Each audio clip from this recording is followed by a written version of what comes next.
حضرت عمران بن حسین رضی اللہ تعالیٰ عنہ فرماتے ہیں کہ ازبا اونٹنی بنو عقیل کے ایک شخص کی ملکیت میں تھی۔ وہ اونٹنی ایسی تھی کہ دوڑ کے مقابلہ میں اس سے آگے کوئی جانور نہیں نکل سکتا تھا۔ وہ شخص اپنی ازبا اونٹنی سمیت گرفتار ہوا۔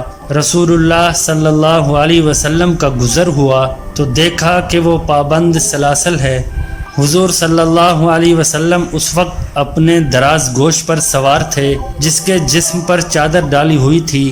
اس آدمی نے کہا کہ اے محمد صلی اللہ علیہ وسلم، مجھے اور میری سابقہ الحاج یعنی ازبا اونٹنی کو آپ صلی اللہ علیہ وسلم نے کس بنا پر پکڑا ہے؟ رسول اللہ صلی اللہ علیہ وسلم نے فرمایا، ہم نے تجھے تمہارے حلیف بنو ثقیف کے جرم کی پاداش میں پکڑا ہے۔ راوی کا بیان ہے کہ بنو ثقیف نے حضور صلی اللہ علیہ وسلم کے 2 صحابی گرفتار کر لیے تھے۔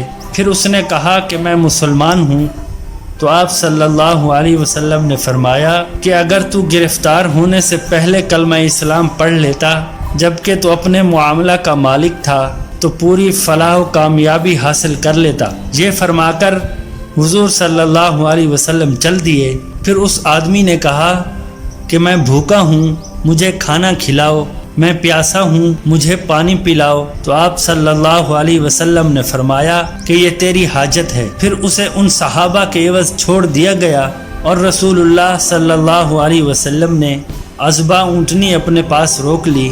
راوی کا بیان ہے کہ پھر مشرکین نے مدینہ منورہ پر حملہ کیا اور اس ازبا اونٹنی کو بھی لے گئے اور مسلمانوں کی ایک عورت کو بھی گرفتار کر کے لے گئے۔ مشرکین جب قیام کرتے تو اپنے اونٹوں کو گھر کے صحن میں باندھ دیتے تھے۔ راوی کہتے ہیں کہ ایک رات وہ مسلمان عورت اٹھی جبکہ وہ سب سو چکے تھے اور ان اونٹوں کے پاس آئی۔ جس اونٹ کے پاس بھی آتی وہ آواز نکالتا، لیکن جب ازبا اونٹنی کے پاس آئی تو وہ بڑی تابع اور چلنے کو تیار کھڑی تھی۔ چنانچہ وہ اس پر سوار ہو کر عازم مدینہ ہوئی۔ یعنی راوی کہتے ہیں کہ اس عورت نے یہ نظر مانی تھی کہ اگر اللہ نے اسے نجات دی تو وہ اس اونٹنی کو ذبح کرے گی۔ حضور صلی اللہ علیہ وسلم کو ان کی نظر یعنی منت کا علم ہوا یا انہوں نے خود حضور صلی اللہ علیہ وسلم کو اپنی نظر کا بتایا تو آپ صلی اللہ علیہ وسلم نے ناپسندیدگی کا اظہار کرتے ہوئے فرمایا، خدا تعالیٰ کی نافرمانی یا غیر مملوکہ چیز کی نظر ماننے کی صورت میں اس نظر کا پورا کرنا صحیح نہیں ہے۔ فوائد حدیث بھی سن لیجئے۔ نمبر 1، معلوم ہوا کہ قیدیوں کے ساتھ اچھا سلوک روا رکھنا چاہیے۔ نمبر 2، حضور صلی اللہ علیہ وسلم کا لوگوں کے ساتھ نرم رویہ اور تواضع اپنانا معلوم ہوا۔ نمبر 3، معاملات کا مدار ظاہر پر ہے، باطن کے حال سے خدا تعالی واقف ہیں۔ نمبر 4، معلوم ہوا کہ کسی شخص کو اس کے حلیف وغیرہ کے جرم پر قید کرنا جائز ہے۔ نمبر 5، گرفتار ہونے کے بعد اسلام قبول کرنا غلام بنانے کے منافی نہیں ہے۔